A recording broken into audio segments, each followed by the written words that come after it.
In this video, you're going to see how the Department of Justice and a leaked memo can literally deport any naturalized citizen for any potential crime. This is scary, and that's why this video is brought to you by our gold sponsor, we'll talk about later, Lear Capital. The New York Post is reporting that the Department of Justice is now prioritizing denaturalization, in other words, stripping U.S. citizenship from people charged with some crimes. Now, initially, we might just think crimes would be like really bad things, like individuals who committed human trafficking. Like, who does that? Sex offenses or violent crimes. These are really bad things. However, naturalized citizens, so in other words, citizens who became citizens through naturalization, who didn't disclose previous felonies during the process of acquiring citizenship through government corruption or misrepresentation, could also be subject to prioritized denaturalization. But so this broadly appealing or applying not to naturally born citizens, but naturalized citizens. But also, look at this. Various forms of fraud are also included in the memo, including Paycheck Protection Program loan fraud. So if you defrauded the PPP loan program, you could get your citizenship revoked even if you're already a citizen.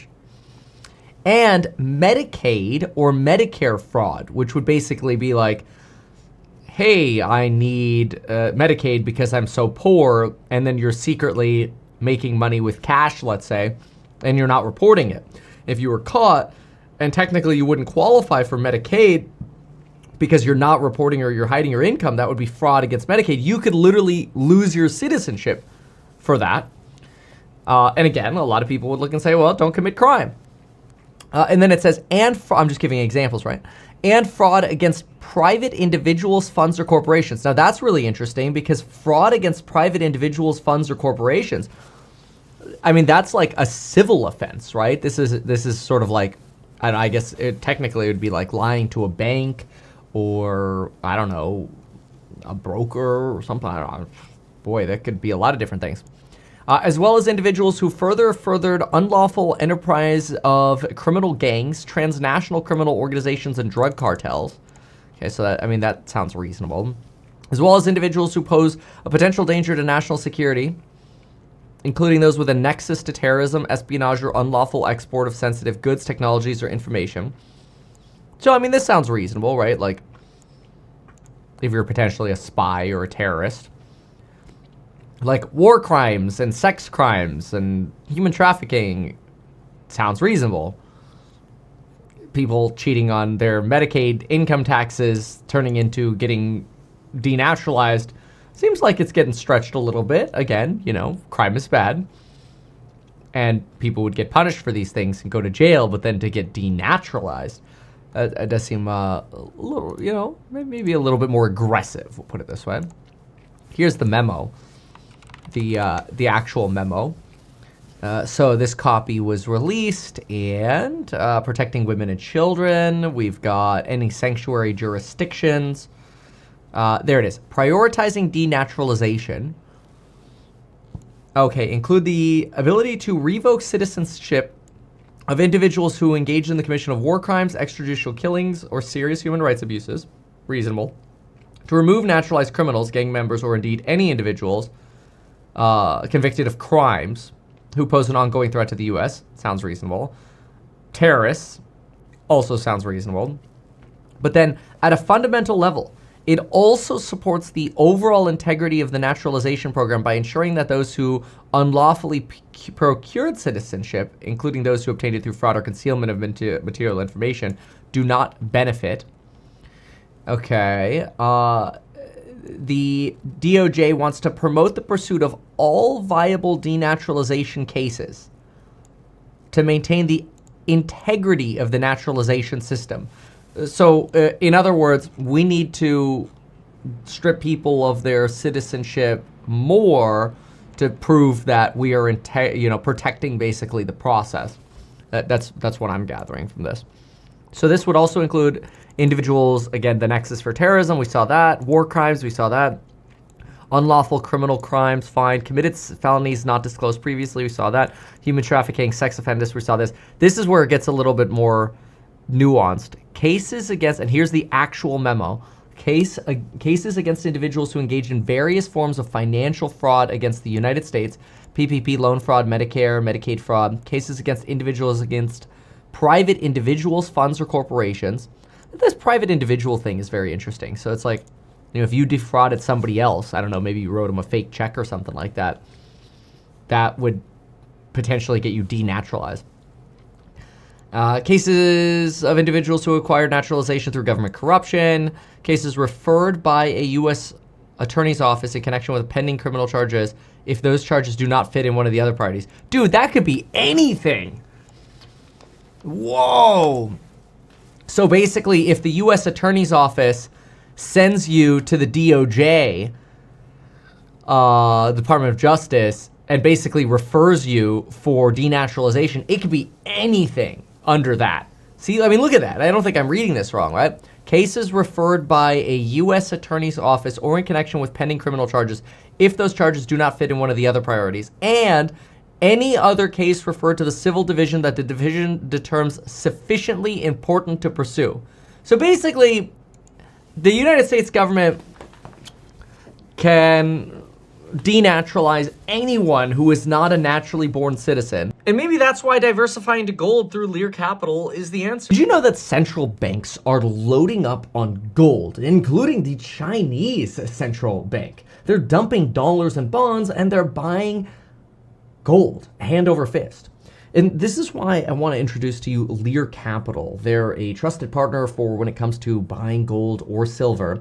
The reason a lot of central banks are diversifying to real money is because they don't have to worry about currency risk. They don't have to worry about the debasing of a currency. Instead, they can invest their capital into something that they expect will be protected from other central banks around the world printing money or crazy fiscal policies by Congresses and legislatures and parliaments all across the world.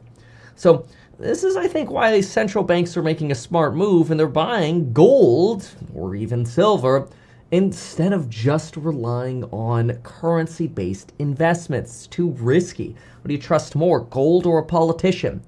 And that's why, much like how I like investing in real estate, precious metals are a hard asset. I know they're going to be there for me, and if you want to get access to some hard assets that at least Goldman Sachs says could reach $4,500 or more within the next year, heck, now all of a sudden you've even got institutions across the board saying, well, maybe it is time to pick up some more gold, you might consider Lear Capital. They're an education-first company, no pressure to buy. A company with a 24-hour risk-free purchase guarantee, over 27 years in the business, almost 30 now. Over $3 billion in trusted transactions, thousands of 5-star reviews, lots of gold companies to choose from, but Lear Capital is one that I trust, and I highly encourage at least give them a call. 1-800-707-4575, or go to learkevin.com for your free gold and silver reports. And remember, special offer to first-time buyers who mention that you heard about Lear Capital from me. You can get up to $15,000 in bonus gold or silver with a qualifying purchase. So take a peek at Lear Capital. Go to learkevin.com. Use my sponsored link in the description down below. Who got their citizenship sometime after birth for whatever criminal case, they could now potentially be denaturalized. So in other words, don't piss off the Trump administration because the DOJ memo here is pretty clear. We could pretty much get you for anything we want. Wow, that's actually somewhat scary. They do not limit the civil division from pursuing any particular case, nor are they listed in any particular order of importance. In other words, we can deport you even if you're a citizen for any reason, if there's a criminal case we're investigating, has just as much priority as the terrorism and espionage components. That's crazy. It's kind of scary. It's like, okay. So, I mean, technically, you could break a traffic law, some kind of criminal traffic law, and then get denaturalized. The assignment of a denaturalization case may be made across sections or units based on experience, SME, or overall civil division. Wow, that's a pretty crazy memo. No wonder this memo is getting a lot of attention right now. Did you see the meme where they showed someone getting deported with a 200K student loan and 300K business loan? No, but that's actually kind of funny. It's like, oh, I guess I don't have to pay it back. That's crazy. Wow. Wow. Yep, I guess I'm going back to Germany. Somebody in the chat here says, I'm naturalized. I ain't talking SH9T about Trump now. My lips are shut. I mean, I think that's kind of the point. I hate to say it, but that is a little... I mean, I thought Trump was only going to be a dictator on day one. This feels a little dictatish. Yikes. Why not advertise these things that you told us here? I feel like nobody else knows about this. We'll try a little advertising and see how it goes. Congratulations, man. You have done so much. People love you. People look up to you. Kevin Paffrath there, financial analyst and YouTuber. Meet Kevin. Always great to get your take.